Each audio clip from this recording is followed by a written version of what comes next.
చేయాల్సిన పని తెలిసినా ఎందుకు మొదలు పెట్టలేకపోతాం? ఇది మన బలహీనత లేక మన మెదడు పనిచేసే విధానమా? మనలో చాలామందికి ఇలా జరుగుతుంది. లక్ష్యం ఉంటుంది, సమయం కూడా ఉంటుంది, కానీ మొదటి అడుగు మాత్రం పడదు. చాలాసార్లు దీనికి కారణం సంకల్పలోపం కాదు, మన మెదడు వెంటనే ఆనందాన్ని ఇచ్చే పనినే ముందుగా ఎంచుకుంటుంది. అందుకే ముఖ్యమైన పని కంటే ఫోన్ చూడడం సులభంగా అనిపిస్తుంది. మనస్తత్వ శాస్త్రంలో దీనిని ప్రెజెంట్ బయాస్ అంటారు.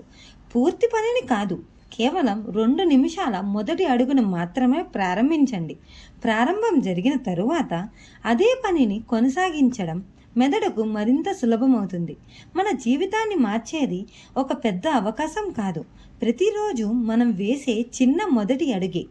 ఈరోజు మీరు వాయిదా వేస్తున్న ఆ ఒక్క పనిని ఇప్పుడే మొదలు పెడతారా? ఇది ముగింపు కాదు, ఆలోచనకు